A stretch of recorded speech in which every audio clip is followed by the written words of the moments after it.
ये उसको देख सकते हैं, इसको हम अंडा समझ लेते हैं और इसको हम इधर से डाल दिए।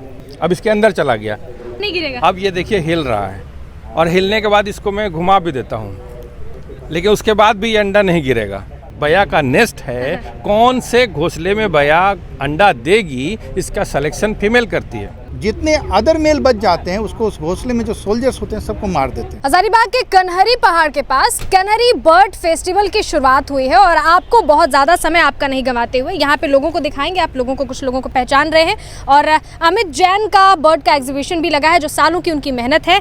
और मुरारी भैया को भी आप जान रहे हैं, इस तरफ भी दो डॉक्टर साहब हैं, अच्छी खासी जानकारी है इनको। समय आपका नहीं गंवाएंगे। सबसे पहले इस घोंसले पर बात करेंगे जो कोई आम घोंसला नहीं है। इसकी खासियत मुरारी भैया बताएंगे हम लोगों को। ये किस पक्षी की है, इनमें से कौन से पक्षी की है? ये जो घोंसला है आप यहाँ फोटो में देख पा रही हैं, ये बया है। बया नहीं, बुनकर चिड़िया या अंग्रेजी में बोले तो वीवर बर्ड है। और ये इसका घोंसला है, कंप्लीट घोंसला है और इसको बर्ड ने बनाया है और इसको बनाते हैं मेल। इसको फीमेल ने नहीं बनाया है। जो बया का मेल है उसके 1.5 महीने 2 महीने की मेहनत है। इसने पाम के पत्तों को, खजूर के पत्तों को पतला पतला फाड़ा और उससे यहाँ से बुनाई शुरू किया और बुनाई करते हुए ये कंप्लीट घोंसला बनाकर तैयार कर दिया है।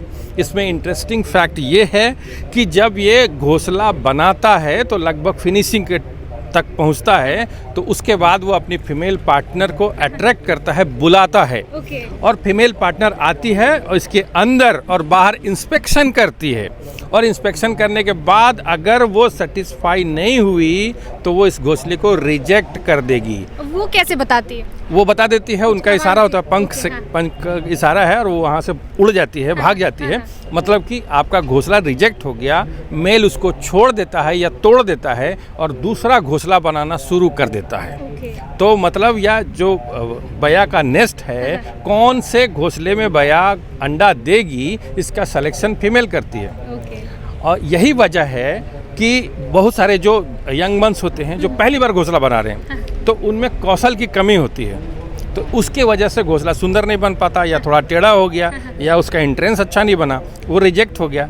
तो ऐसे एक पेड़ पर कई रिजेक्टेड घोंसले जो अधूरे ही रहेंगे, लटके रहते हैं। तो उसके पीछे यही वजह है कि वो रिजेक्टेड हैं और फिर जो मेल है वो दूसरा घोंसला बनाता है और फिर से लाके फीमेल को दिखाता है। जो कुशल मेल होंगे उनको ही जो फीमेल है वो चूज करेगी। अच्छा, ये इसकी जो खासियत आप बता रहे थे ऑफ द कैमरा कि ये बिल्कुल ऐसे लटका रहता है लेकिन फिर भी अंडा इससे नहीं गिरता है। बोलते हैं हैंगिंग नेस्ट है ये और ये ऐसा झूलता रहता है। तो इसमें अगर उसके बच्चे हैं तो बच्चे गिर सकते हैं या अंडा है तो अंडा गिर सकता है, लेकिन नहीं, ये उसके इंजीनियरिंग का ये नमूना है। ये उसको देख सकते हैं, इसको हम अंडा समझ लेते हैं और इसको हम इधर से डाल दिए, इसमें चला गया, इसमें डाल दिया हमने। ये होल है, ये होल जानबूझ के प्रेडेटर से बचने के लिए ऐसा होल रखते हैं।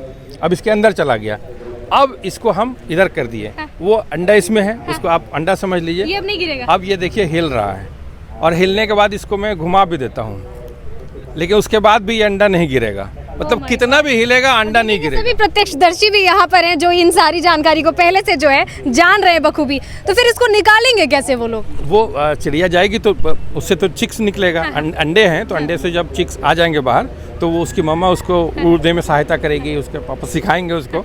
तो वो क्या होता है इसमें से करें तो फिर ये निकल आएगा। ये देखिए निकल ये के अंदर, ये देखिए इधर से ये घुसा तो इधर जाने के बाद यहाँ ऐसा लटका हुआ पॉकेट बना हुआ है। तो इसी वजह से वो उसका अंडा कभी गिरता नहीं है और जब उसके बच्चे उड़ जाते हैं तो इसको वो लोग छोड़ देते हैं। और हम लोगों ने जो इसको लाया है, मैंने किसी बर्ड को तंग नहीं किया है, ये अबेंडेंट घोंसला, ये छोड़ दिया जब, मतलब ये परफेक्ट नहीं है फिर भी इससे अंडा नहीं गिर रहा है। हाँ, उसके बाद भी इससे अंडा नहीं गिर रहा है। ये छोड़ा हुआ घोंसला है और वो मैं उठा के लाया था यहाँ कैनरी बर्ड फेस्टिवल में। जो बच्चे आए थे, स्कूली बच्चे, कॉलेज के बच्चे आए थे, तो उनको बर्ड के बारे में जानकारी देने के लिए। और जो फोटोग्राफ में दिख रहा है उसके साथ कुछ व्यवहारिक जानकारी का आखिर वो होता कैसा है, सिर्फ फोटो नहीं रियलिटी में भी देखिए। अच्छा, उसी के लिए किया। रियलिटी में मतलब कोई भी फीमेल हो, किसी भी प्रजाति की कोई भी जीव हो, वो नखरा करती ही है, मतलब ऐसे। हाँ, सच पूछे तो मतलब अगर बर्ड की बात की जाए तो मेल ही सुंदर होता है, यानी ज़्यादा कलरफुल होता है, वही फीमेल को अपनी ओर अट्रैक्ट करता है अपनी विभिन्न गतिविधियों से, और फीमेल अट्रैक्ट हुई तो उसके बाद जोड़ा बनता है, वो अंडे देते हैं और फिर उससे चिक्स आता है। हम लोग फिर आपसे जुड़ेंगे बाकी एग्जीबिशन के बर्ड्स के बारे में जानने के लिए, अमित जैन से भी जुड़ेंगे, लेकिन फिलहाल डॉक्टर साहब आपसे जुड़ेंगे और वो हिरन वाली स्टोरी और मधुमक्खी वाली स्टोरी बताइए। एक प्रजाति की जो एक डियर होती है जो हिमालय में है, वो ब्रीडिंग के मौसम में क्या करती है कि वो पहाड़ पर चढ़ना शुरू करती है, और जब वो पहाड़ पर चढ़ती है तो कुछ उसके पीछे जो है मेल उसके पीछे ब्रीडिंग के समय चल देते हैं, 5, 6, 7, 8 जितने रहेंगे, और वो हिरन ऊपर चलते जाएगी, पीछे से दूसरे जो मेल हिरन है जाएंगे, उसमें से जो सबसे मजबूत होगा धीरे धीरे कुछ करके छूटते चला जाएंगे, सबसे जो मजबूत होगा वो उसके साथ ब्रीडिंग करेगा, इंटीमेट करेगा, और फिर वो बच्चे देगी, उसका मेल से कोई मतलब नहीं रहेगा, फिर वो उतरती है पहाड़ से और फिर वो अपना बच्चे को देती है, उसका भरण पोषण करती है। हो सकता है कि मेल जो हो वो मर भी जाए ऊपर, लेकिन फीमेल, तो इसमें फीमेल सिलेक्शन करती है मजबूत मेल का। एक और दूसरी ऐसी घटना है, कहानी है, घटना है, मतलब एक दूसरा बायोलॉजी है, मधुमक्खी में भी है। मधुमक्खी में जब ब्रीडिंग का समय होता है तो वो उड़ती है इवनिंग के समय में, स्वामिंग कहते हैं, वो उड़ती है, उड़ते समय बहुत सारे ड्रोन उसके पीछे लग जाते हैं, और उसमें से जो वो 1 घंटा 1.5 घंटा 2 घंटा घूमते रहेगी, जो सबसे मजबूत जो रहेंगे,